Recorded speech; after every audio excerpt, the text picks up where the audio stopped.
Interesting. Anyway, we're not starting with this. Where are we starting right here? Yeah.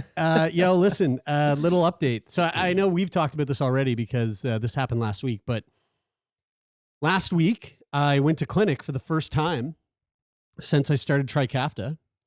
And boy, howdy.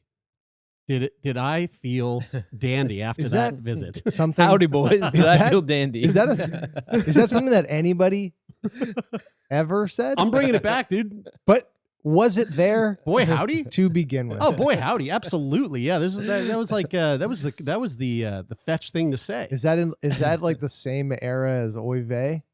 Yeah. I mean, look, we're trying to keep it hip and cool and fresh with the Zoomers out there. Well, we all have we're getting mullets now. We all have mullets. Yeah, we all working towards mullets. Yeah.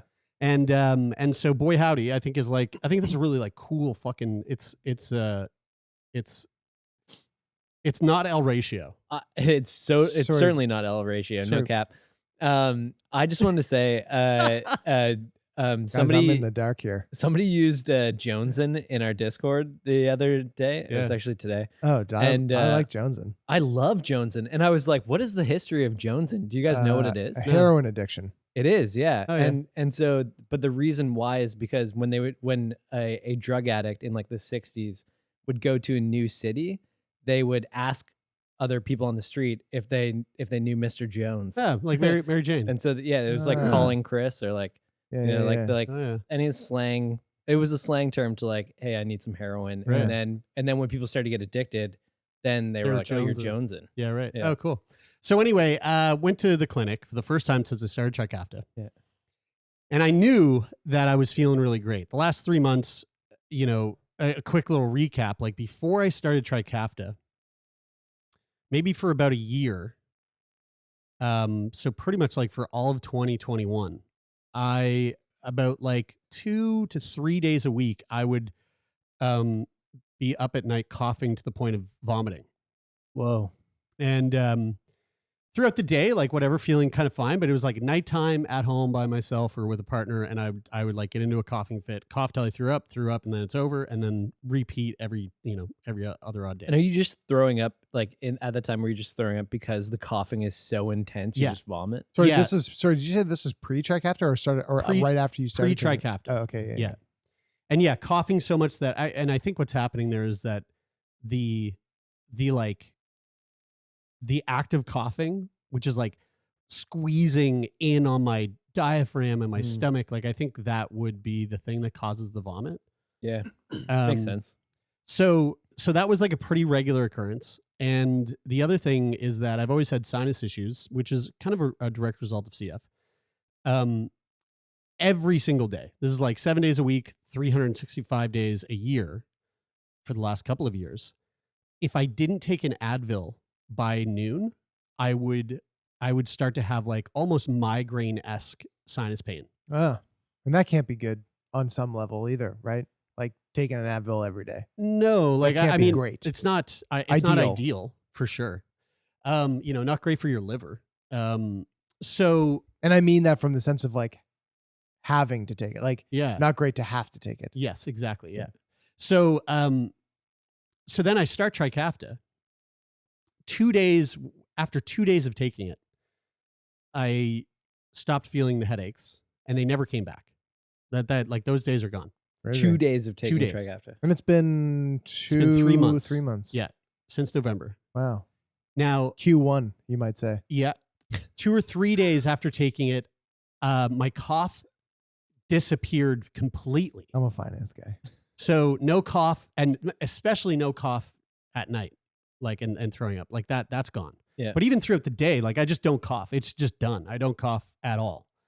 And so that was kind of a wild feeling and a wild realization, like, oh wow, like I didn't realize how persistent I would cough. I mean, I'm sure if you're one of those people that's like trying to catch up on the podcast right now and you go back 2 years and listen to those older episodes, a few times throughout a 1 hour conversation, I'll let out a few coughs. But you never coughed enough quite enough for the BBC's liking.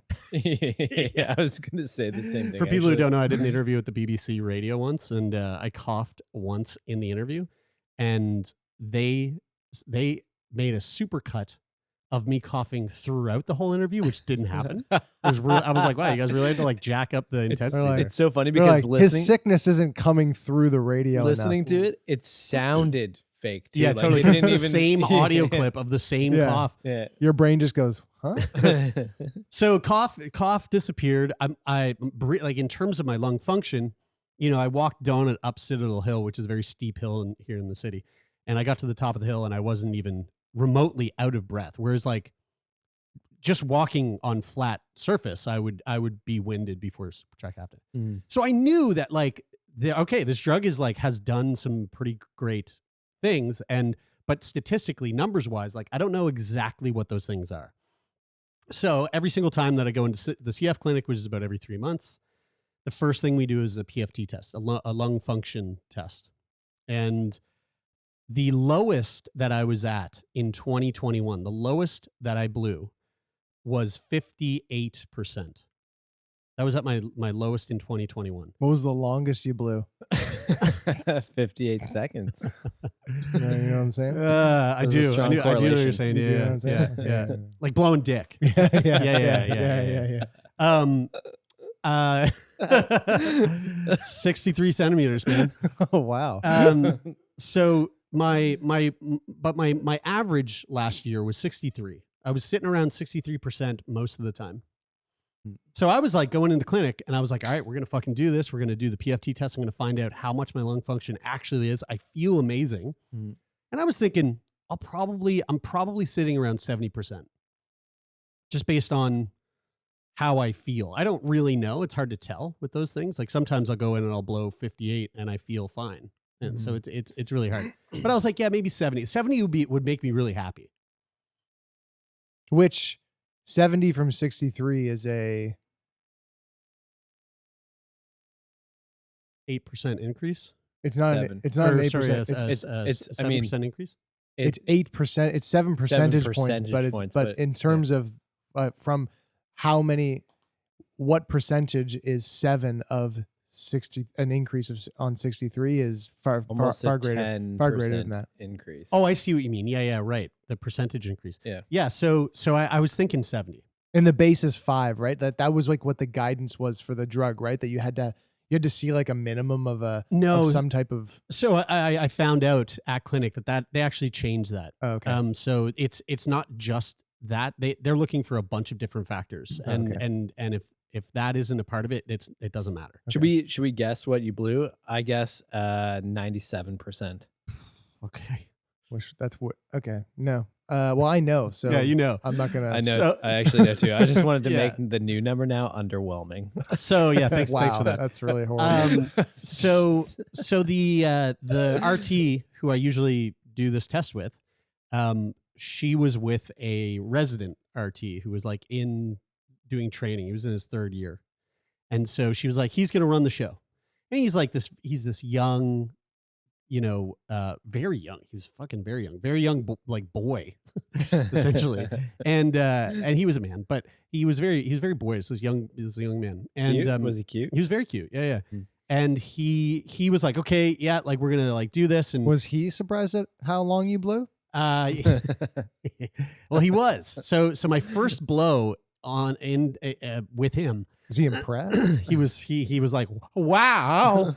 Wow. That's what he did. He went, wow. Slow down. Which is odd because usually they're like, don't slow down. Yeah, they want you to, yeah. So anyway, the first time I blew into it, he goes, holy shit. Whoa, really? Yeah, he said that? Yeah. And I was like, yeah? Because he had your number. Like he sees it. He knew what he knew your old That's numbers. right. You can tell because I've been at one of these appointments with you when you've done this, and I didn't realize that. Like I remember whoever was doing it when we were there. I remember there's a video of it, but I remember them looking at it and going like, oh yeah, that's good. Yeah. But like they didn't say any numbers to you in the room when I was there. Yeah. So to that point, usually when I do this test, What it is that you have a little like thing in your mouth, a little tube, and you take a big, deep breath in. And then you're supposed to expel as much air as fast and as hard as you can, and constantly pushing it out until you're completely fucking empty. It's actually it's really fucking aggressive, crazy right? to watch. It's really intense. It's So much more intense than like you would guess. So Just like here, hearing this. here's a video of me doing it, and just watch what happens when I get to the end of it. How hard I cough. Okay. Yeah. Round one. Deep breath. And blow hard. Now relax. Just relax and keep blowing. One more. And in. Deep breath.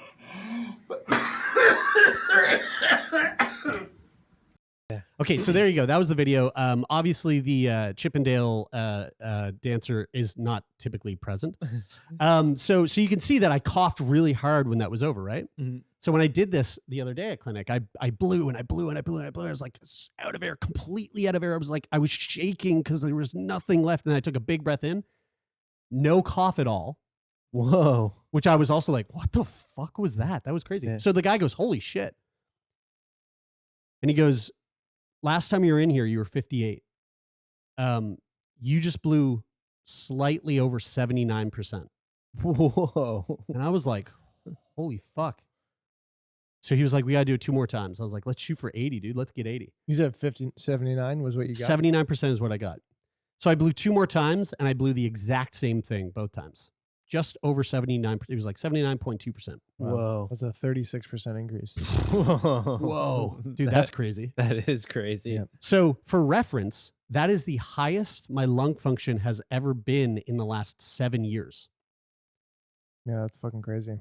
Since before the podcast started. And I feel like when I met you, it was like 80-ish. Like you were, I feel like I was like, I was around 80. creeping into 70s around that time. It's wild that you can take a drug and it just like makes something that you've lived with your entire life like like not only stop affecting you in the way that it has been, but like actually like sort of reverse some of the effects that it's had on your body, which is fucking so crazy. Another crazy thing is that I weigh the heaviest I've ever weighed in my life.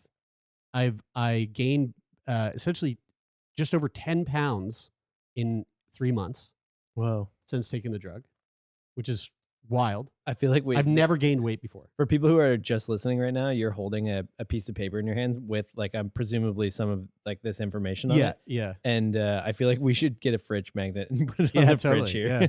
Yeah. The other thing is that Q1 results. The other thing is that proud of our baby boy chair. The other thing is that I was told that I can now stop taking my hypertonic saline in my nebulizer. Whoa. So that cuts out basically 20 minutes. That's to break up. Is the saline's to break up That's mucus. to chop up mucus in the lungs. They're like, you don't need it. And in 1 month. So that's like an hour of your day back. Yep. In 1 month, I'm going to trial stopping my Pulmozyme in my mask. So I'll only be doing Ventolin, which to do my Ventolin in my mask, if I just do Ventolin, it's about 7 minutes. Oh, Whoa. wow. How does that make you feel? Here's a crazy thing. Can I have a request? Yeah. Just if you end up in the future not needing your mask at all. Still take it on the road with us and turn it on when we're in bed. Yeah, it's really nice to fall Yeah. asleep to and to wake up to. I really enjoy it. So here's the other wild part. I was talking to the doctor afterwards, and she was like, listen, we have patients at the clinic that are on it right now, and they don't do their mask at all anymore.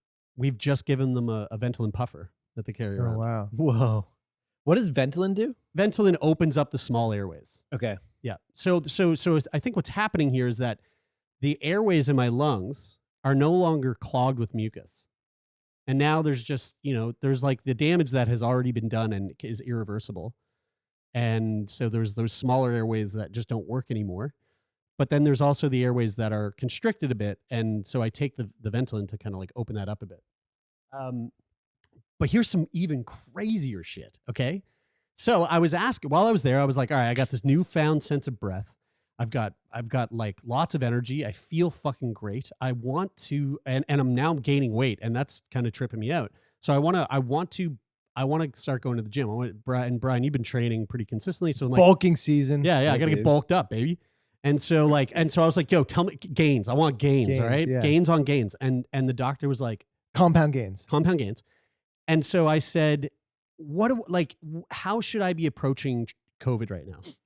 Like, are we looking at me like a 70-year-old man contracting COVID? And the doc was like, listen, you're boosted plus the Trikafta. With those two things, if we just continue to see Omicron the way it is, I'm not worried at all. And she was like, look, we've had 25 patients in the CF clinic here who have contracted COVID since the Omicron wave in November. They all are on Trikafta. They're all triple vaxxed, and all of them experienced very minor subdued symptoms. Bingo. Whoa. So she was like, go live your life, don't be too worried about anything, and like, just do your best. So that was a fucking huge relief. But then we were talking about the craziness of the drug, and she goes, you want to hear something really fucking wild? So at the CF, there's an annual CF conference that happens in Canada. And she was at the conference, and this woman from the US came to speak at the conference. Now, this woman has CF. She was unable to get pregnant because of it. After she started Trikafta, she was able to get pregnant because the mucus clears up on in the cervix, or like whatever's being clogged up. So now she can get pregnant. She decides to get pregnant with her husband, knowing that there's a very good chance that their baby is going to be born with CF. Baby is in her belly, in utero. They figure out, okay, the baby does have CF, and it's a male. Now, 98% of males born with CF also can't have kids. And the reason for that is because we are born without a vas deferens. So in utero, the vas deferens doesn't form. We don't have the highway that gets the sperm out of the balls to the urethra. That's irreversible. There's nothing you can do about that. Trikafta is never going to fix that. Which I should say, honestly, in the face of everything that we have talked about and know that is like surgically possible in the world of medicine and surgery, seems kind of crazy that they can like redirect the blood flow of your heart. Yeah, with but a bypass, we can't just go like, let's insert a vas deferens. Yeah. That seems crazy to me. Yeah. But they can stick a needle in my balls and extract sperm, and you can get pregnant that way. Right? Oh, right. Okay. Yeah. But you just can't bacock. Oh, okay. Yeah. So you can't what? Sorry. Bacock. Oh, okay. Wait, but you do, right? I do bacock, but there's no sperm in it. So you can do IVF. Really, there's no you can do IVF. No, you can do IVF like Kyle and I did. Yes. It would just be a slightly more invasive. Yep. On your part. Exactly. Yes. Yeah. You don't just come in the cup. They'd need to stick a needle in your balls. So this woman gets pregnant. They find out your baby has CF. Your baby's going to be a male. She's on Trikafta. The baby is born, and it is born with a vas deferens. It is born with no pancreatic issues, and it is born without any presenting lung issues. And so the medical team is like, holy fuck, this is wild. We don't often see this, especially with the genetic mutation that this kid has. And they go, this is because of the Trikafta. Whoa. So as long as this woman is breastfeeding this baby, that Trikafta is going to continue to be in the system of the baby. I wonder if it, because I know you told me kind of the Coles notes of this the other day. I wonder how certain they are that she needs to keep taking the Trikafta. Like, I wonder, because obviously she hasn't stopped taking it yet. I wonder if she stops taking it. Obviously the vas deferens, that's not going away because that's a development thing. It happened. Yeah. It formed, and I wonder also if the pancreas starts working, does it stop working? Like, well, what stays and what goes, or so this is, we don't know, right? Yeah. But I think the thought is that if once that baby stops breastfeeding, because Trikafta is not approved for infants, it's not approved for kids under 12. So once that kid stops breastfeeding, the fear is that his health is going to regress, and he's going to start developing the lung issues. The pancreas might stop working correctly. And then, like that isn't really reversible. So there's a fear there that can we figure out a way to get Trikafta to infants so that this kid can just continue taking it? Is there a way in the same way that like the COVID vaccine was like gradually approved for like younger and younger? Well, they're working towards that. So right now they're working towards approval for 5 to 12. Okay. Yeah. And of course, I'm sure that will just continue to go back. Because you could but again, there's the you cost could probably associated with it and all breastfeed. that stuff. Like what's the longest that anybody's not like 8 years? I mean, I feel like people breastfeed. You can breastfeed for a long time. Dude, there's a segment that they followed on Your Mom's House for a while, and there's some long time. There's some 8-year-olds in the. I mean, UK. really, if it came down to like your kid, getting access to this medicine and it was approved for use after 5, like so now get there's this a case for that for sure. You can understand how that would be Here's another fucking crazy thing. Because of this discovery, there's now discussion, and we're not here yet. This isn't a thing, right? So, but there's discussion of maybe one day down the road the possibility of somebody who doesn't have CF, but is the carrier of one of the genes, like my mom and my dad, both carriers don't have CF. They have me, and I have CF. So 2 parents that are carriers, they get pregnant. Turns out they find out that the baby has CF in utero. That there's this notion of like, well, maybe one day, if that is the case, we treat that mother who does not have CF with Trikafta in order to have a beneficial effect on the baby being born without the devastating effects of CF. That's interesting. Did they talk? Was that a topic at that? It was one of the things that were brought up in the discussion at the. Interesting. Isn't that fucking fascinating? I mean, you also think of like, and now maybe not even as far out in the future as like things like CRISPR to treat things like this in utero, which is crazy. I mean, CRISPR. I think the thing. I don't know enough about it really to say, but my thinking would be that because anything that goes generation to generation at this time is like a hard no ethically. Yeah. I don't know. I don't know if that would be the case. But I guess if they developed it so that you'd still get it, but then they could know it and just make an alteration that doesn't get passed on, but it ends with you, so that if it does get passed on, you would do the same thing again. Yeah, right. Instead of because I know that seems to be the thing that they're going. This will, in the world where with the ethical framework that we have right now as like a human species, nothing that gets passed on generation to generation will probably ever make its way into humans, at least how we look at it now. Yeah. It's it's kind of like imagine you could go in, turn off that gene while the kid's born, wait until they turned 5, and then if Trikafta was approved for 5-year-olds to use, then just turn it back on, like edit undo, and then isn't it crazy that like that's like close to a decade of your life is now back. Like you're essentially like a decade younger. How does that feel? Fuck. Like what were you feeling like when you went into? Oh, I cried. Yeah. Like I was overwhelmingly elated. I think we talked briefly about this before, but I think I asked you if you were nervous going into it, and you were saying that like you felt good, so like you weren't nervous, but like was it better than you expected? Yeah. I was like 70%. Like I'm gonna hit 70%. That's gonna be really cool. And then it was 80. It was basically 80, and I was like, whoa, that's. And who knows? Maybe maybe in the next time I go in, it will increase even a little bit more. I don't know. Yeah, I wonder how long it takes to expect like they expect that you'll get the full benefit of it by a certain time. Yeah. Speaking of expectations too, like the last time we had this in-depth Trikafta conversation was right before, like as you were getting Trikafta the first time you took it. Yeah.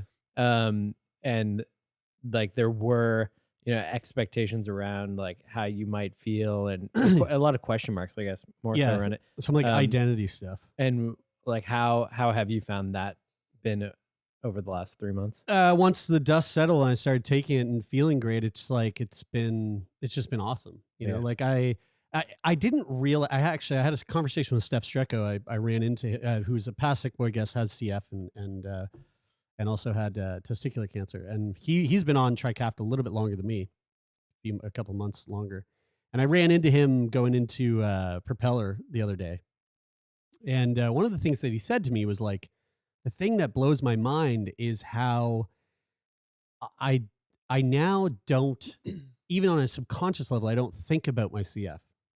And he was like, that's the biggest thing for me that I've realized. And it wasn't until he said that I went, oh yeah, that's it. Like that is the key thing that's happening right now, which is every single day, every single cough, every single sinus headache, every single time I was like slightly more out of breath and noticing that like, oh, that's a new thing. Like on a subconscious level, it's always on my mind. It's always there. Even with COVID, like COVID going around, it's like, it's always this thing on the back of my mind. And when Trikafta came along, that totally went away. Like I don't think about it at all, which in fact changed the way that I felt about COVID even before they told me to just live your life. Yeah. It even changed my, not that it like made me less risk aware, but it just made me a little less like subtly anxious, like it was just there was a clarity there, a mental clarity in that there's like a little bit of fog that's lifted, or like this little voice that's just gone, and it's on a quieter, my brain's quieter. On a practical level, I don't know why. I never think about your CF really consciously, really, but it was probably on the day that you said that. It must have been on the day that you said that, because I don't see why I would just randomly think about your CF. But I was working out, doing a ride, and I thought to myself, for some reason, I thought to myself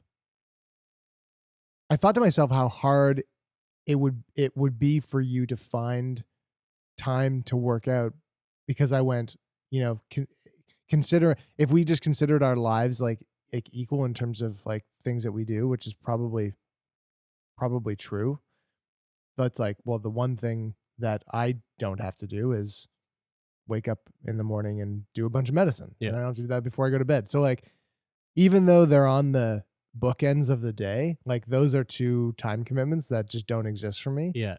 And because time, especially as we get older, seems like such a scarce resource. Yeah. Like getting 30 minutes back on either end of your day can be like, that's significant. Like a really good point there. My mask in the mornings now went from 35 minutes to 7 minutes. Yeah. And the thing that I noticed, and this is really like small stuff, but like it really does add up. The thing that I noticed is that because it's only 7 minutes, when I do my mask, the alarm goes off, I roll over, I put the mask in, and I know I'm going to be laying there for 30 minutes. So I like doze back to fucking sleep for 30 minutes until my alarm goes. And it's like, okay, 30-minute timer, 35-minute timer goes off. I know how to turn off my mask. Now I wake up, I put the mask in, it's only on for 7 minutes. I don't have time to fall back asleep. And so it's literally changing my morning routine. Dude. No, it's fucking great because I'm really bad for just staying in bed, like me too. And I don't want that. I want to fucking get up and like seize the day and start fucking making shit happen. Yeah. So it's changed my morning routine, which like for people who if you know this, like to alter a routine to make things more productive, it has really compounding effects on your mental health. Mm-hmm. And, that's just like one small aspect of this whole thing that is like these subtle changes that are really making a big impact. So anyway, it's fucking amazing. And Pfizer, bang up job. You guys made a great pill. Wait. Isn't it Vertex? Yeah. Vertex. Thank you. We're gonna have to cut this out because this episode's actually brought to you by Vertex. Vertex, I'm so sorry. Please don't take the drug away from me. Whoever made it, good job. Let's move right along here. This is a fucking crazy story. One of you guys dropped this in the Slack feed. Man has legs and fingers amputated after eating leftover noodles and suffering organ failure. Dude, I saw that like right after we recorded last week. Holy shit. That's a wild It's such a title. bummer to read this because there's nothing I love more than leftover like lo mein. A young man in New England underwent multiple amputations after eating leftover lo mein noodle and suffering from multiple organ failure. I hate leftovers. Except for pizza. Oh man. Well, leftover pizza. You might never want to touch that's leftovers again. I really like leftover Thai. Yeah, leftover noodles are always good. Yeah. They're always better the second time around. Yeah. The 19-year-old man's case was documented in the New England Journal of Medicine in March of 2021 and recently went viral after being illustrated in a fictional portrayal on YouTube. According to findings in the NEJM, That sounded so weird. Yeah, right. It's actually from a YouTube series this doctor has where he his name is Chubby Emu, and he does these breakdowns of really fucked up and horrible things that happen to like patients. So like, he did an Does episode. he do reenactments where he plays all the characters? No, he has actors that play these things out. So like he did one on like the kid that ate the Tide Pods and what happened to their body. It's a fascinating. It's actually quite a good series. He's got like over 2 million subscribers. According to the finds in the NEJM report, the man was fine until about 20 hours after eating the rice, chicken, and lo mein meal left over from a restaurant. After that period, he developed abdominal pain, nausea, and started vomiting. So it sounds like he's got food poisoning. Like we've all been there. Mm-hmm. He also experienced chest pain, shortness of breath, blurry vision, among other symptoms. Quote, multiple episodes of emesis occurred with vomitus that was either bilious or red-brown. So he was puking up like reddish-brown bile. The abdominal pain and vomiting were followed by the development of chills, generalized weakness, progressively worsening diffuse myalgias. Chest pain, shortness of breath, headache, neck stiffness, and blurry vision. Neck stiffness. Dude, mine. That's you. I know. That's you right now. Stiff right now? My neck has been stiff for like 2.5 weeks. So I thought I might need to get amputated. I started to think that I had like an issue that wasn't just stiffness, but now it was really stiff, and I think I overstretched it. And I think I actually fucked up like a tendon or a ligament at the base of my skull from trying to stretch it out. And that's what prolonged it. Anyway, I wonder if it had anything to now. do with the PFTs you've been doing, with those 68 centimeter lung function tests. Yeah, I blew long and hard. Yeah, I'm curious, Taylor. Like you've just to touch on something you've said. I think maybe in the past few weeks now. You had the so you had like you got the booster shot and you had the really bad reaction and like your heart was a bit weird. Mm-hmm. You've got neck stiffness. You've got like some weird stuff going on in your body. And you've said a number of times that like you have the tendency to like just avoid going to get things checked out. Do you feel like you should be considering possibly going and getting checked for anything? Or you're just because I went to the hospital after Right, several days of experiencing chest pain from after I got the booster. And did you advocate hard enough for yourself? Yeah, well, I had a pretty good chat with the doc there, and I thought as rationally and clearly about it as I thought I could, and I was like, well, this is, if there is something going on, it's not detectable from diagnostics, so it's obvious. It doesn't seem something to be worried about. I have had that pain in my chest, which is subtle, since then, and it has not stopped. And just to be clear, too, like could be because he broke your fucking no. ribs. I was just gonna say, be clear. It's not about that. That it's definitely not from me doing CPR on it's you. not from Might that. be that. It's not in the same place. You might have like crushed his heart a little bit. It's not in the same place. But thank God. I still do feel it. It's just not. I just don't think it's of concern. It's almost like, and it's also because it happened, whether it was from getting the booster shot or not, it's not harmful to me. So it doesn't really matter if it is or not. Like if it was from the booster, I don't think it matters because it's not going to hurt me. But it's hard to separate it from getting the booster because your mind makes that correlation and you can't separate it. Well, here's where you should be concerned. If you start experiencing what this young man did, he also experienced purplish discoloration of the skin. Check your skin. He was eventually taken to the pediatric intensive care unit at Mass General. The man was treated for shock, organ failure, skin molting, and a rapidly progressive reticular rash. From there, doctors amputated both of the man's legs below the knees and different parts of his fingers. It feels like that escalated really quickly. Yeah. Which is why I'm not worried. And I don't think that I got what this guy's got. According to Newsweek, the hospitalized man, quote, had only received one of 3 doses of meningococcal conjugate vaccine without a booster, and had also only had 1 dose of the serogroup B meningococcal vaccine out of 2 or 3 doses recommended by the Center for Disease Control. So he got meningitis? I guess so, yeah. From lo mein. Yeah. Yeah, so wait, but why don't eat leftovers, folks. Why leftovers though? Is that like can the bacteria grow on? Yeah, so here's the thing, and they don't say this in the article, but it is in the video by Chubby Emu. It wasn't his lo mein, it was his roommate's, and his roommate put the leftovers in the fridge. Roommate was gone. This kid's like, fuck, I'm hungry. It's cold out. Don't want to go get food. My roommate won't mind. I'll just eat some of his leftovers. Roommate comes home. This kid's laying on the floor being like, oh, fuck. I got fucking food poisoning from your shitty Chinese food.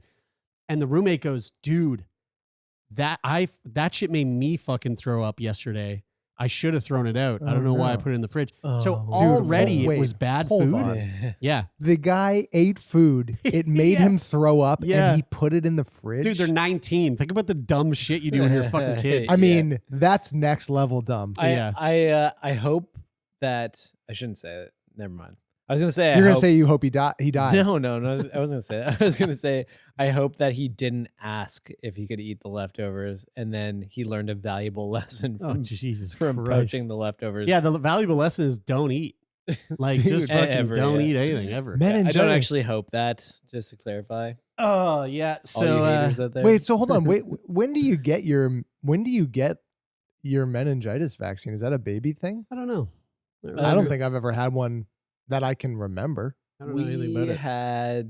We had somebody with... we did, yeah. Also 19. Yeah? Yes. A friend of yours who paddled, right? That's right, yeah. Here's an interesting article that also made me chuckle. The Pentagon says Nintendo generation has weak skeletons. According to a U.S. Army major, America's youth are living a sedentary life that makes them fragile, prone to injury, and harder to successfully and easily transition from civilian life to the military. That's the most boomerish thing I've ever heard. I know. Calling somebody the Nintendo generation. I know. And also probably not even referring to people who grew up playing Nintendo. I know, because this isn't the Nintendo generation. No, dude. it's a TikTok generation. Yeah. The news came from an official press release posted by the Defense Visual Information Distribution Service, a hub of official pictures, videos, and news published by the Pentagon.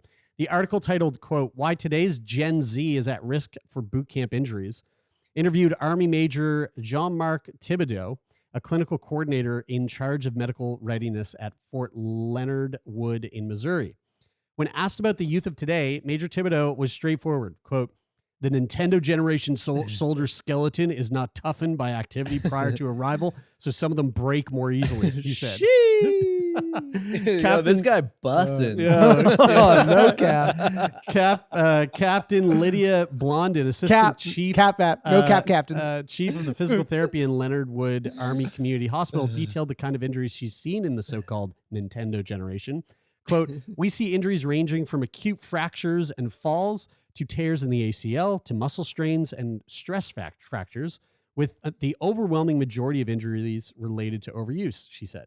Yeah, it should really read, captains in the military need to go to more therapy, taking out anger on young kids and causing unnecessary harm to them during trainings. So injuries in basic trainings are nothing new, and neither is the Pentagon or the U.S. government shaming children into eating less and exercising more. In 1960, President-elect John F. Kennedy penned an op-ed in Sports Illustrated where he opined about the soft American. Nintendo generation is a new spin on the soft American, but it's also outdated. The generations of kids whose parents thought Nintendo was a stand-in for all video games were Generation X, and the millennials, back in the days, the Nintendo Entertainment System and Super Nintendo Entertainment System dominated popular culture conceptions of video games. If Gen Z, which is far more likely to have grown up playing Minecraft, Call of Duty, or Fortnite, saw that Major Thibodeau was still thinking of them as the Nintendo generation, they'd probably think it's really embarrassing for him. It's cringe, as they would say. Not everybody in the military thinks the younger generation is soft. Retired Navy Admiral William H. McRaven, former head of Special Operations Command, once said that anyone calling millennials soft had never seen them fight in a firefight in Afghanistan. Despite Major Thibodeau's problems with the Nintendo generation, the Pentagon has been actively courting them to over the past few years by dropping millions of dollars on schemes to make Navy sailors and Army soldiers into esports stars on Twitch. And then the final sentence was the Nintendo generation didn't care much for it. Wait, can you back up? What did you say there? They're trying to. Yes, despite Major Thibodeau's problems with the Nintendo generation, the Pentagon has been actively courting them over the past few years by dropping millions of dollars on schemes to make Navy sailors and Army soldiers into esports stars on Twitch. There's a lot of. But why does the Pentagon want to make current members, like what's the fucking broad word? Enlisted people, Army members? Why do they want to make them esports to stars? make the Army cool? Oh, right. To make the Navy cool. There's a ton of big like Twitch streamers that also are like active duty service members who talk about like their active duty stuff on stream. It's pretty interesting. But the funny thing is, I bet Major Thibodeau really likes when he gets the Nintendo generation to fly his drones around and conduct drone strikes in different places. Yeah. I thought that was really fucking funny. You know, what a loser. You know who this reminds me of? Fucking loser, dude. You know who this reminds me of? Who I pictured while you said that whole thing was the guy who plays the who plays the character in Don't Look Up. Yeah. Who goes to space. Yeah. Ron Perlman. Yeah, totally. His character. This next story has nothing to do with Sick Boy at all, but it really made me chuckle. This was dropped in our Discord, which thank you to all of our Discord pals. Hey, join for free now. Yeah, you can join the Discord. Link is in the episode description. Pugs, not drugs. Dog. Wordle is not just an addictive game. It has potentially saved the life of an 80-year-old woman. Oh, yes, I saw this. This elderly woman was rescued from a 17-hour hostage situation in her own home after she did not send her completed Wordle to her daughter. Dude, this is a story of mental health. Totally, yeah, sure. Denise Holt, a resident of Lincolnwood neighborhood in Chicago, was asleep when a naked, knife-wielding intruder broke into her home in the middle of the night. The intruder threatened to cut her if she screamed, but later asked her to help warm him up in a bath. Eventually, the man locked her in the basement bathroom of her house without food or medication. She said, quote, "I didn't think I was going to live. I was in shock. I was trying to survive." Holt did exercises to keep herself warm in the basement bathroom, which had no windows. The bathroom was barricaded shut with a chair. Meanwhile, Holt's eldest daughter, Meredith, who lives in Seattle, noticed that her mom was not responding to text messages and had not sent her the daily Wordle, which is something that she had never missed. Meredith tried to reach her mother on the landline, but she didn't respond. She reached out to a neighbor, but Holt didn't answer the door, despite her car still being in the driveway. So Holt's daughter then informed the police, who reached the spot and used a stun gun through a hole in the door to subdue and arrest the man. Whoa. Officers believe the intruder had experienced a mental health crisis. Yeah. And, quote, "I never thought in a million years that this was happening, but it was," Meredith said.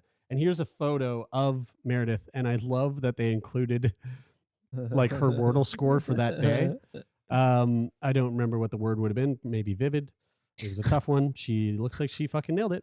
And so the reason I bring that up is because you can join our Discord right now. And one of the best parts of our Discord is our Wordle channel, which everyone is dropping their fucking answers in there or their results. And I'm telling you right now, Mel, if I don't see your Wordle today, tomorrow, the next day, the day I don't see it, we're calling a welfare check just to make sure. Because I should get into Wordle. I haven't really gotten into it. It's really fun. You'd really like fantastic. it. I mean, I've played it, but like it's kind of like VR. It doesn't. Yeah. Like I'm like, that's cool. Yeah. It's a nice thing to do over morning coffee. It's like a nice little like, I'm going to sit here, take like 10 it's really minutes. a game for intellectuals. Really. Yeah, I mean. Yeah. So And you'd probably like it. I don't know. Bri, this next story, I think you're going to find very interesting. Really thought you were gonna insult me there. I wasn't. I feel like you'd really like it. Babies born to identical twin parents are cousins and genetic brothers too. Oh, sorry. Repeat? Yeah. So I'll read this and tell me what you think this means. Babies born to identical twin parents are cousins and genetic brothers too.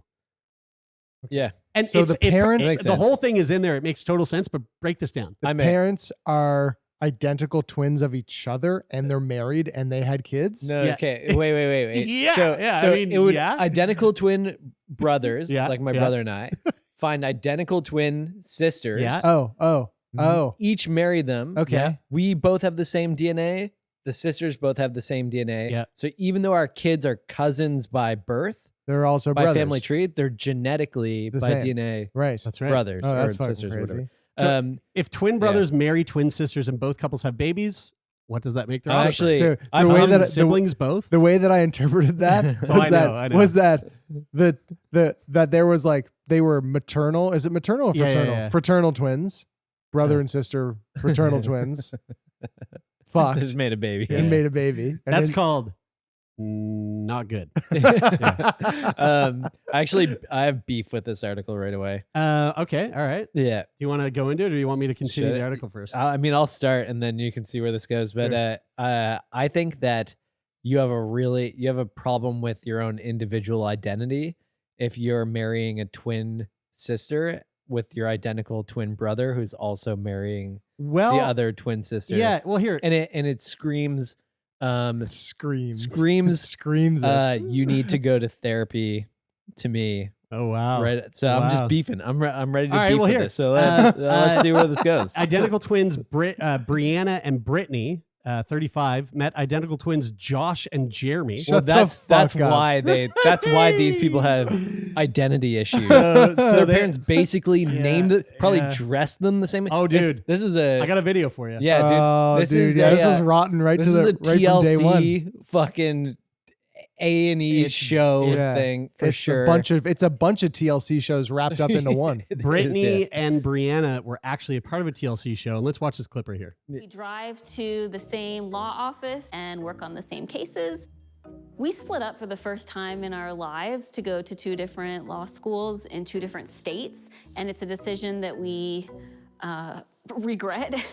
And then how about pants? What do you want to wear for pants? Let's take a look. Me without Brianna is not perfectly me. Okay, now where's the other pair? I mean, Nah. it's got to be in my closet, I It's guess. so- If you're saying you it's don't so have it. unhealthy. I know it's in Just yours. wait for it. Just we wait for very it. much like looking the same. We like looking as No. identical as possible. If we don't look identical, we definitely feel stress. Are you wearing lip gloss already? Yeah, I already put it on. I don't have any lip gloss on. There, now we're even. I feel like our braids are not the same length. Is that has it been like that the entire time? Oh my Man. god, Okay. dude. You know what? I There's can't. you know, the thing is that you know what? Live your life however the fuck you want to live it. I'm not gonna pass judgment in the way in the You guys sense. are passing hard. I'm not gonna pass judgment in the sense that like you can't do that and live an ultimately fine life. But there We are love doors making that magical you have worlds and never creating walked these through stories. And I that can are remember Because even doors going are to only the meant for one bathtub. person at a time. So There's the problem with this and the reason why I feel so judgmental about this is because it's because to me and like yeah, it's hard not to be judgy in saying things like this. But like the thing is How's there the are so table many coming, Like you you would guys? call them cringe, no cap. I'm learning about no table cap, etiquette. baby girl. You'd be like, you straight up would watch that we video and did you go, L We met them. We married them. L ratio. L this- ratio, yeah. this fucking Well, shit. but here's the problem though. The Yeah. problem with this Yeah. is that is I'm is Josh, I don't. I'm Jeremy, It's not and we're their married fault. to Brittany It's and the Brianna. people who've You're right. I'm married enabled to this in Brianna. their lot Right, in and I'm their. married to So Brittany. there are many Josh instances and that I can Jeremy think are of in like identical my twins early like childhood us. where like They there's a prefer very very to very dress vivid the example same that as I each have of other this. and And if to be Dennis is together. listening, So in I'm a way, interested it does make us if he more remembers this. Too bad his name's identical. not Bennis. We met our husbands. Well, that's one at a problem. twins Brian and festival. We dated for about 6 months. They proposed. but we went to Oh my Disney World as like gosh, 10-year-olds, you were and gorgeous. I remember And then we going got to Disney married World. I think I 6 may have months after mentioned this that. on the podcast once before. you take Jeremy But and when Brittany, Dennis you and I take were Josh walking for the video, around Florida, go that off was for like our wedding first husband. family trip I outside do. of the country. So we've been married for a little and over 2 I remember years now, wanting to have and like the they exact same understand the twin experience as bond Dennis, because so they that have like it with each other we just could like talk we about do. it and help each other He's always been remember like it. number one. And so And any like other I was relationship with any walking singleton I've had, in they've the same been number spots two. where I he mean, was that's just walking. Like I was like following him And around and Brittany like and wanting Brianna to make sure that I was very chose recreating the number exact one. same experiences as him. If I had And to I don't live know on how an like island with only whether one or other not somebody person, said like my parents So said I would don't do choose her that knowing that they would or come like find what us. So what we'd get- happened that we'd made get us not both do in the end that. anyway. And maybe it was Same just answer. for that trip that I did that. But like looking back on that now, I think about how problematic that would be for my own individual sense of self-identity. And growing up as an identical twin, one of the hardest parts is that everybody around you sees you as one thing. Mhm. Like you're like all my friends friends in like school and stuff, acquaintances would be like, those are the Stever twins. Like those are the twin brothers. Yeah. And so it's so hard to have your own sense of self-identity. And so with people who are not like actively saying to you like, oh, well, you know, like you guys are your own individual people, I could very easily see how things like this can happen. And like, man, it is really cringe to hear somebody Yeah. refer to themselves as we. Like, anyway, it just, And you create I feel like, really bad for them. and then that then creates the psychological space for stress to sprout up when you like don't have the same shade of pink sweater on. Or Totally. whatever. Yeah. And you're like, yeah. Yeah. and it's like, Yeah. well, is that going to be good for you? Yeah. And like, and people might say, well, they're happy. And I would challenge that and say like, well, what makes you happy as a person? Like, are you like, do they feel like, and maybe on a conscious level, they feel like they're happy, but on a subconscious level, like if one twin wants one thing and the other one doesn't, but they feel like they have to go along with it because, you know, they don't do anything separate from one another, then does that cause, you know, stress and resentment and like mental health issues that just go unnoticed for years? I don't know. Like, And I how don't know many the answer to that, but- opportunities and experiences and fucking, I mean, anything that you could think of that could happen in your life that you don't pursue or you Yeah. just decide to turn Yeah. down because it doesn't coincide with what your sibling is doing.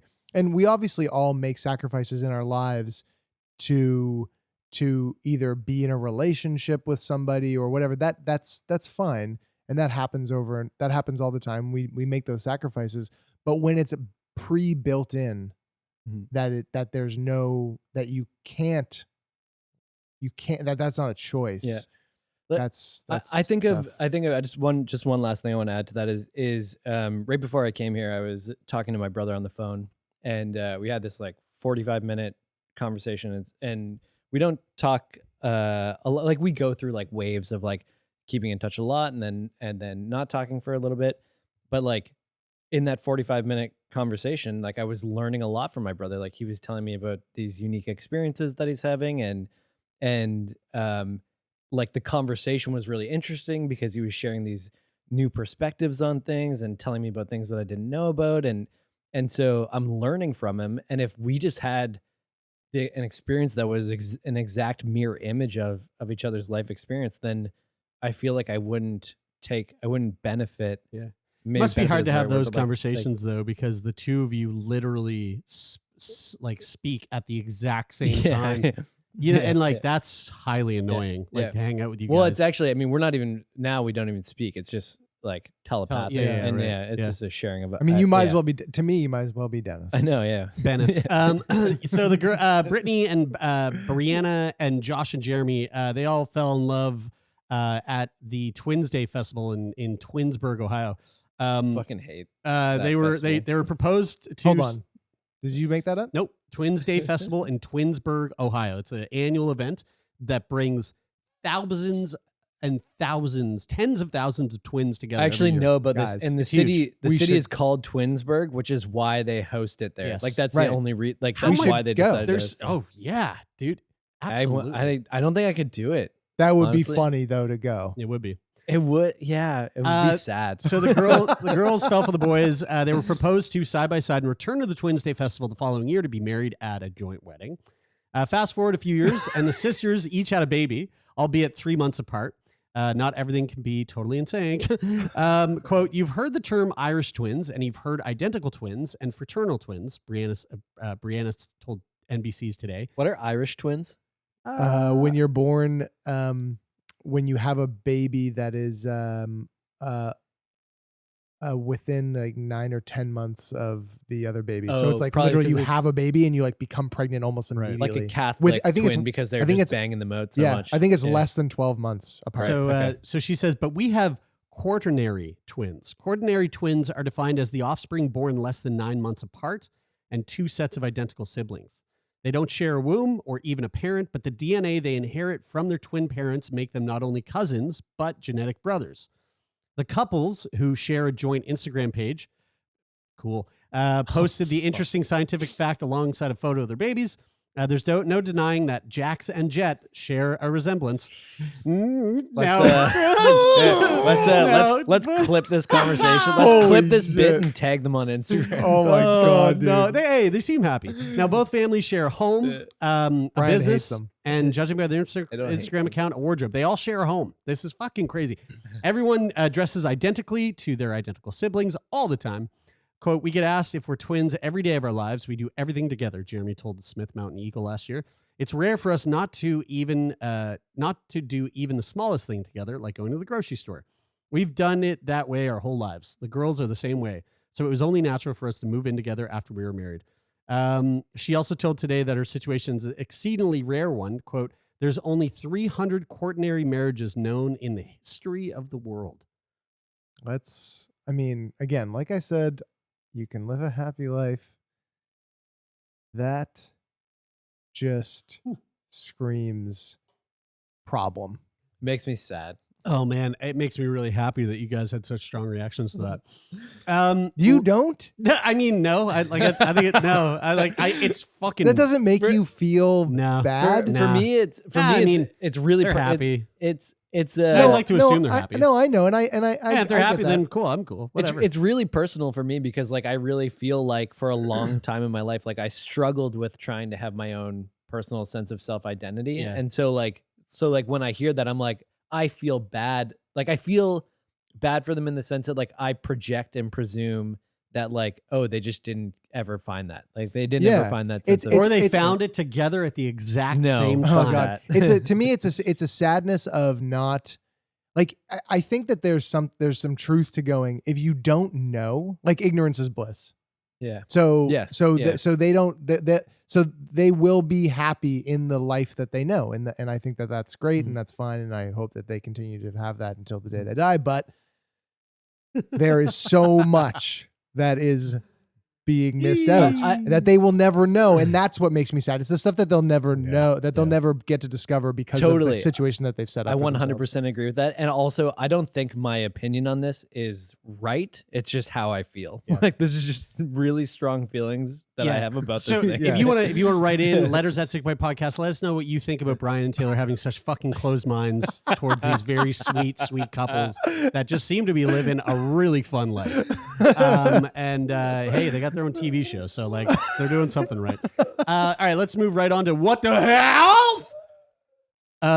This is all about weird phobias. Oh my god! So, Bri, you shared this, and I found this to be very interesting. I'm really excited. There's a to go into huge this. list of like 20 weird phobias. I took a few of them here, and I kind of want to play a game. So I'll name the phobia, and you try to guess what the phobia is about. Okay. And these are crazy words. So give me a moment here. Arachibutyrophobia. Oh. Arachibutyrophobia. I know this one. So I can't say this one. Arachibutyrophobia. I think, well, it has something to do with spiders. It's like an offshoot of a spider phobia. You're getting that from the Iraq? Yeah. Yeah. So it's a Arachibutyrophobia. It's a fear of the venom that a certain spider might produce. Very close. It is a fear of peanut butter sticking to the roof of your mouth. Arachibutyrophobia is the fear of peanut butter sticking to the roof of your mouth. And while the phenomenon has happened to everyone at one point or another, people with arachibutyrophobia are extremely afraid of it. The phenomenon being the peanut butter stuck on the roof of your mouth, not actually being afraid of it. Oh, I was like, I saw you looking like, I've never been afraid of that. The severity of arachibutyrophobia varies from person to person. Some with this condition may be able to eat small amounts of peanut butter, but others will completely avoid eating peanut butter or anything with a similar consistency. Arachibutyrophobia is a rare phobia that can stem from a greater phobia of sticky things or fear of choking. It may also stem from a traumatic incident with peanut butter, such as choking on or being allergic to it. Man, it's so interesting to think about the genre of horror movies that could be written just specifically for people with these like phobias. Yeah. Like imagine somebody just like a very cinematic scene where somebody's going for a jar of peanut butter and just putting a big glob on. Yeah, the well, roof of I mean their that it wasn't a movie, but that like Maury Povich, that was a whole Maury segment. Remember that? No. They bring people on Maury and they go, I remember Maury. They go, this freaks are scared of balloons. Well, here's a clown that's just covered in balloons. And they'd be like, nah, and they freak out. Oh my God, dude. That's a sad. You know what? Those weird fucking twins that would be on Maury. I was going to say, maybe they have, and then turns out one of them actually slept with the other one's Yeah, totally. Yeah. partner, and they didn't know it was a mistake. What about this one? Arithmophobia. Arithmophobia. I have a good guess, I think. Well, I'm gonna have to say fear of numbers. Oh, okay, yeah. What were Pretty you much. gonna say? I was gonna say fear of math. Fear of numbers. Many people grow up dreading math class, but people with arithmophobia have a genuine fear of numbers. People with this fear usually experience anxiety associated with doing math or dealing with numbers in general versus fear of actually seeing the number symbol. The fear of numbers is also sometimes referred to as numerophobia. Arithmophobia can significantly impair a person's life as it's difficult to do many tasks or occupations without dealing with numbers. I bet. That would be really, now, I don't have this one hard. on here, but there's another one that is the fear of the number 8. Oh, I've heard of that. Yeah. Imagine walking up to the Octophobia? It is octophobia. Yeah, imagine walking up to Good job. the like a grocery store clerk and you're like, please don't tell me how much it costs. Just take my Just credit take card. my wallet and do it for me. Charge me whatever. Just don't tell me the number. Right? It would be really hard. How about this having one? to see that number. Yeah. Phobophobia. Oh my God. Fear of being afraid. Oh, I saw this one on an article that led me to this article, which is fear of having phobias. It's fear of phobias. Yeah. Brian, were you on one of those sites that where one of those things that you click on at the very bottom of a web page where you have to click through he made 30 cents where you for have somewhere. where you have to click through like 20 images. Yeah, no, that's really funny. I'm pretty sure that is what one of these sites is, but I actually found this because I was watching a YouTube video of 1000 using random character generators to generate drawing prompts, and in it there was one of the character generators had a phobia, like the character had phobias, and the one was phobophobia. Yeah. And I was like, that's so meta and also really interesting. So then I Googled what are the weirdest phobias, and then I just copy and pasted this article into. So because if you've got a fear Slack. of fears, then you're just always in fear because you're fearful of the fear. Phobophobia is a fear of phobias. This can be described as free-floating anxiety, where a person spirals into a circle of anxiety due to fearing fear itself. In that respect, it is a self-fulfilling prophecy. Phobophobia is commonly co-diagnosed with other types of specific phobias and is often associated with anxiety disorders. People with phobophobia will often avoid social situations or other situations that can lead to anxiety. When extreme, it will greatly interfere with a person's everyday life. Doesn't it feel like phobias in general? Like you can understand how they exist and you could understand that a person could suffer from that, but it feels almost like it would be impossible to really find somebody that has one of these types of phobias, like one of these like the fear of the peanut butter stuck on the roof. I feel like there's quite a few people like that one specifically where you wouldn't even know, you wouldn't be able to name it or say it or know, you know what I mean? You'd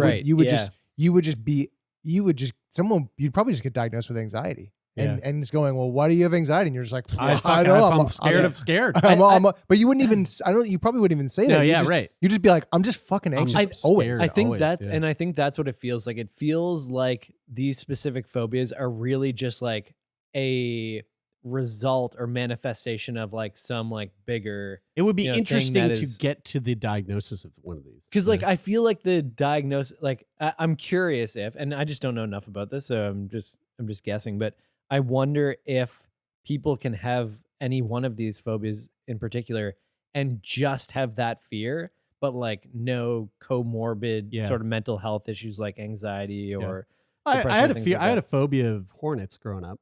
But like a a legit- phobia. Oh like, yeah. Like if there was a hornet in this room, I would be. Yeah. It's not. It's past. I don't have that anymore. But it was pretty bad. And It's interesting because I got stung when I was a wee kid. Right. It's interesting as a dog owner to like see people who are afraid of dogs. Yeah. on a- Yeah. Especially Oh, like yeah. Donut, right? Like Yeah, this and- little and fluffy, Rupert, like- cute fucking thing, and people Yeah. are like, Yeah. You know? I mean, those people, I guess you can understand how the phobia could come from either, being attacked by a dog or like whatever underlying thing causes you to And for think dogs, that way. it can be, we had a, not in the teacher training that we ran last fall, but the year before that, we had a girl in our training who she's born in India, moved to Canada like 5 or 6 years ago. And she had a really big fear of dogs, and we were bringing Loki to the training. And over the course of the month of the training, and I remember asking her, like, where, because she was like, I'm fine with him being here. I'm just letting you know that like if he comes near me and I kind of make a jump, then this is why. And I remember having a conversation about it with her, and I don't think she had been bit. I think it was just kind of like a general, like more of like how dogs were perceived culturally where she grew up, and and she would see Loki sitting like next to me and laying down and like snoring and being cute and just kind of lazing around, and she was like, I want to love him, because she was like, from here, like when she's at the other end of the room, she was like, I want to love him because he looks so cute from where I'm sitting now. It's like if you watched you saw a dragon from like, Right. 100 feet away, and it was being like cute and stuff. You'd be like, oh man, that dragon. But Or then a bear. yeah, And or then a it just- bear, yeah. Yeah, but a dragon. I mean, more a than bear a bear. is a bear. Dragons don't exist. Yeah, so bears are realistic. But by the end of training, but she really went towards it. Yeah. And by the end of training, Loki was sitting on her mat and she was petting him and letting her lick her face and stuff. Like it was incredible. And then on the last day, he bit her fucking nose. Yeah, and she never came back. She to the studio died. again. Yeah. You had to put him down since. How about this one? Xanthophobia. Oh, I think I know. Yeah. Yeah. Say it. I think it's a fear of gum. That's a good one. I was thinking a fear of rubber. A fear of the color yellow. Oh. Xanthophobia is a fear of the phobias- color yellow. Sometimes it feels like they just don't make sense, the names. I mean, I'm sure it does in some way. I just don't know what xantha means. People with this rare phobia are usually also afraid of any object that is yellow, such as school buses and flowers. That's not funny. People with xanthophobia, people know it's debilitating. People with xanthophobia, I mean, think about it. You see a school bus and you fucking scares the shit out of But you. not because it's a bus, That's just because awful. it's yellow. And like beautiful flowers, like I you drive know, by a funny. field of dandelions and you're like, drive off the fucking road and flip. But wait, but this is what I'm saying. Like, is there a person that just lives with that phobia that doesn't have like some other Yeah, probably serious mental actually health? for real, probably. I guess so. Yeah, right. Like, Yeah. is that just I mean, how it all works? of these, all of don't these, know, man. all of these are tied to some sort of traumatic event. I would say. Probably, Right? yeah. I don't even know. Maybe. Yeah, no, Like, I would say like almost certainly. But like, what makes you? So like, there's okay. trauma there, but like, Yeah. I'm sure someone has a fucking fear of yellow. Well, this is a conversation that didn't come out on the podcast because the fucking episode got deleted. But we talked to, is it Brendan or Brandon in Ottawa? Brandon. Oh yeah, Brandon. agoraphobia. But agoraphobia. We've And been dying to get him back. and on. then we are going to re-record it, so because it was a super interesting conversation. But like, He never got back to me. I think he's afraid. He's afraid he thinks he has to leave the house. I mean, he might be. I don't know. He hasn't. but was messaged me there? back. But do you guys remember in that email phobia? Do you guys remember? Do you know what I mean? conversation? What's email phobia? Do you guys remember? I'll message him. I have email phobia too, actually. Do you guys remember in that conversation if that was like, you know, I'm using the word logically a little loosely, but like logically linked to an event that he had where he was like I mean, left in an apartment store or something at one I point. mean, I and bet you that even if he doesn't know this, I bet you through therapy, you can't just. I don't know. I shouldn't say that you can't, but it's hard for me to believe that you just like. There's no reason at all. You just have the phobia. No, but I think that's why I think like with that, it's just like it's a manifestation of anxiety, Sure, right? And But it that could all be from starts an, somewhere. from an event. Right? It all starts But- somewhere. Well, not all mental illness comes from a like a point of trauma necessarily too. Not necessarily, but I think a lot of mental illness does have there's an impetus. There's something that there's something that catalyzes that pattern, right? Like COVID would be a good example of one that event has now caused a lot of people to live with anxiety because if it wasn't for that event, and you can see it. Yeah. Like you can see it in how people like people's just- auras. just move around each other. Like the way that it's super obvious. people with xanthophobia may avoid the color yellow at all costs. That they may even find yellow foods to be distressing. This last sentence. This phobia tends to interfere with everyday life as yellow things can be found everywhere. Oh, This my is God. one of those BuzzFeed articles. Yeah. That you Yeah. can tell by the way it's What written. about But, what about optophobia? wait before just really quick, like, do you think that with the yellow fear, like, are you suggesting that like there could have been an event like somebody was held at knife point and the knife was yellow Sure. and like Yeah, I guess, and for then example. that's why it's like Sure. Yeah, it's like the red shoes thing and foot fetishes, or Yeah. you know. Yeah. optophobia, Optophobia. fear of I losing your eyesight. was gonna say the same thing. Fear of becoming blind. Fear of opening one's eyes. Oh, the opposite. Wow. Whoa. Optophobia is a fear of opening one's eyes. This fear can be extremely debilitating, as it is hard No for an doubt. individual to carry out a daily activity without opening their eyes. People with optophobia may. Where's this article This from? is written by a 20-year-old that was just got Where their is this first at? writing. Yeah. Because like This is everything is from- extremely debilitating. This is from the recoveryvillage.com, which is it's a drug and drug and alcohol rehab website. Oh, wow. Interesting. Globophobia, Fear of traveling. Yeah, I was gonna say the same thing. fear of the gym. Specifically, Globo Globo gym. gym. No. Fear of Ben Stiller. It's fear of balloons. Globophobia is a fear of balloons. The level of fear varies from person to person, can range from avoiding being near balloons to avoiding places with balloons. In some people, the fear is so great that even seeing a balloon on television will trigger intense anxiety. Globophobia is usually brought on by a traumatic experience with balloons as a child, such as popping a balloon or being frightened by the There balloons.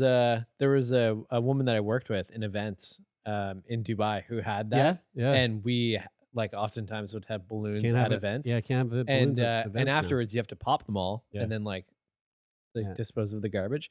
And I You went don't to just pop. leave the garbage. No, you don't. Depends where you are. So one time I went to pop the balloon, like the first time I was working there, and I popped it, and she started screaming. Oh my and God. and Oh, people were like, no. "Oh, you got to wait until she's out of the room." And I was like, "How are you supposed to know that?" Yeah, like how am somebody's I got supposed- to like, fill you in. Yeah, and, Yeah. And so anyway, I learned my lesson that then I made from then on. I Kyla made the popped. accommodation. Kyla, you know the it's not bubble wrap, but you know the sort of bubble. The large bubble wrap that comes in Yes. Amazon boxes Yes. when Kyla orders one single fucking Yes. single small like 3 milliliter bottle of Like a essential nail, oil like a nail, that comes like in a box the nail size polish. of like an Xbox would fit in. Yeah, That's it's so it's crazy. so insane. I'm Yeah. like, yo, why don't you have those size boxes? Yeah. She popped it yesterday, and I wasn't looking. She did it right behind me, and Scared the shit you out know of when you get that like that feeling in your chest when you get that you moment, thought of- you were dead. and you're like, oh, my heart almost exploded. Yeah, I just got shot. Yeah. This is a really hard one. Decidophobia. Fear of making tough decisions. Yeah. The fear of making Making any decision. decision. Yeah, Any any decision, decision. Decidophobia is a fear of making decisions. Making any kind of decision can seem impossible for someone with decidophobia. I feel like I've had Dude, some imagine girlfriends- this. I feel like I've had some girlfriends with I was decidophobia. You gonna imagine say that? Maddie has that. Imagine that Yeah. you're sitting down, and you're going, I got to get okay, up. I'm gonna get up. Oh, no. no, Yeah. I don't want to. Shit. I don't want to. Oh. This is really interesting. So it's impossible for them to make decisions. They do not trust their own opinions. A person with decidophobia may excessively rely on others to help them with decision making. They may even turn to external sources such as astrology for advice. Dude, this sounds like 40% of the population. It Yeah. sure does. That's why I made that joke about having girlfriends in the past with decidophobia. Okay, here's this one. Okay, I can't even say this word. Hold on, just let's pause for a sec, because separate from the fucking decidophobia, is there anything more annoying than just not being able to make a fucking decision? It's highly annoying when you're the person that can't too. Like you ever at a restaurant and there's so many things on the menu and you're like, Decision oh, paralysis. man, fuck, I don't know. No, I don't do that, because I look at the menu and I just pick something really quickly, Yeah. and then Kyla will. And Well, then, you're better than all of us. And then this is right. Yeah. And so what Kyla will do, dude, Kyla does this all the time. We'll go to a restaurant. I will look at a menu, pick something almost immediately, and then Kyla will go, "What are you getting?" And I'll say what I'm getting, and then she'll go, "Well, there's this," and I'll go, "I already made. It's the worst. Already know. Every single time. I go, Don't need to know Yeah, that Every single because I already know." every time I go to a Starbucks, there's the decidophobia person in front of me, and I'm going, dude, Have you Just never been here before? fucking pick the egg bites and go. You know what's funny is I find that I make a decision really quick when I get to a restaurant because I'm always so fucking hungry too. But oftentimes what I really like to do is I'm like an efficiency person. Like I like to be efficient when I do things. And so oftentimes I will ask to then keep the menu after I've ordered.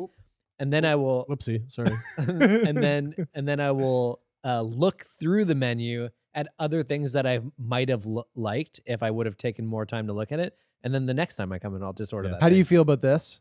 How do you feel about this, Jer? Because I know how you feel about this. Because And I never regret my I've food seen you decisions. do this before as well, and and John does this almost every time we go to dinner. How do you feel about people asking the server about things on the menu? I do it all the time. I You do it all love the time? I Yeah, do yeah, it. I do it oftentimes Okay. too. 9 times usually- out of 10 doesn't disappoint. Yeah. And dude, why wouldn't you? Because as somebody who used to work at a restaurant, a couple different restaurants, like You know that the person food. knows the menu you know the the best. food. True. Like, Yes, yes, yes. I could easily Yeah. recommend the best thing off a menu if I've been eating there for. I oftentimes will multiple do it where I times go, a look, I'm having a hard time deciding between this Yes. one and this one. Yes. Out of your opinion, which one is like Mhm. the best? I get that. Yeah. See, I And think they go, and oftentimes they'll go, well, if you're more hungry, this one comes with a bigger portion. Mhm. But if you're like, if you want something that just like tastes unbelievable, go with this one. And sometimes I'm like, yeah, actually, that's a good point. See, I'm not starving right now, so I'll take the one that isn't going to fill me up. That's the whatever. only valuable information Yeah. because they can't tell you what you actually like more in terms of taste. I think that's kind of like if you just go, what's good, and they go avocado toast, and you go, well, I don't fucking like avocado. You need a good mental. No tip rubric. for you. You need a good mental rubric for it. Like how much. I'm usually asking like, what's more food because I just want to eat more shit. Yeah. See, I think I don't like it. Yeah. Or I should say I don't like it. Sometimes it's annoying when someone's taking fucking forever, but for the most part, I'm like, whatever. But I've never done that in my entire life. I've never done it. I do. And I think the reason is because you just have more confidence. I look at a self-confidence. I look at better than us. I look at a menu. I look at a menu and I choose. Yeah. Because most people are here. Yeah. But I'm here. Yeah. And in fact, you're actually super picky as well. So there's only ever one thing on a menu that you like too. So you're actually right. Like there's no choice. It's 100% confidence. Yes. Yeah. This is the last one. I can't even say this word, so I'm going to play it. Hippopotomonstrosesquippedaliophobia. Hippopotomonstrosesquippedaliophobia. Hippopotomonstrosesquippedaliophobia. What do you think that is? I know. I mean, something to do with hippopotamus. First of all, I will say this. It's the longest word in the English dictionary. Oh, really? Yep. More than that other word. Expialidocious. There's I'm gonna guess that it is something. I'm guessing something that becomes very enlarged, like a very large. Hippos throwing me off a bit, but I'm gonna guess like very large animals' feet. Okay. I don't know. Maybe just a fear of hippopotamus. Hippopotomonstrosesquippedaliophobia is ironically a fear of long words. No, it isn't. No. Yeah, it is. It is believed that the phobia of long words developed from being embarrassed by pronouncing long words incorrectly. I should have this. No. This may occur while reading aloud in front of the class as a child. This phobia can be common in people with dyslexia. Mm. Dude, if you give the name of the phobia the longest word in the dictionary. It should just be like Bia. Yeah. Obia. It's like you don't even want to put the faux. Yeah, because it's too long. I got obia. I think I have this because Kyle and I, Kyle's gonna poop out a baby any moment now, and they poop it out. Yeah, it's crazy. Oh. And we both have like Scottish, Irish heritage, and our names are just way too long. Yeah. And we're not married, so we don't have one name. Yeah. And so we don't want our daughter's last name to be fucking, how do you spell your last name? MACKINNON-MACGILLIVARY. Yeah. Like that would be fucking insane. Yeah. Yeah. So we're going with Mac. Yeah. Just Mac. And you can do that? Like that's you can do whatever the fuck you want, man. It's your kid. That's You own it. You own that thing. That's a really good idea. Yeah. MACK. Big Mac. Yeah. Well, folks, I hope you enjoyed that. This was really fun. A bit of a longer one this week. Thanks for tuning in. If you're listening on Apple Podcasts, leave a rating and a review. If you're listening on Spotify, leave a rating. And if you're watching on YouTube here, hit the subscribe button, give the video a thumbs up, all that stuff. And yeah, big shout out to our patrons. We love you more than everyone. And if you want to be a part of the Discord, it's open to the public. We're having wonderful chats over there. Wordle page is going off. And we're there supporting one another and having really, really meaningful, beautiful conversations. And if you want to tell us a story or tell us a story about your health, tell us a story about something that happened to you that's crazy, send in fan mail, letters at sickboypodcast.com. And if you want to be a guest on the show, go to sickboypodcast.com/contact and fill out the form. Hell yeah. And thanks as always to the people who make this show happen. Huge thank you to Rich O'Coin for the theme music, to Jeff O'Coin for being Rich's cousin, and to Jeff Lonis for and being genetic our brother. Cornetary twins. Cortentary twins. I'm pissed about those twins. That is it for this week. I'm Brian. I'm Taylor. And I'm Jeremy, and this is Sick Boy.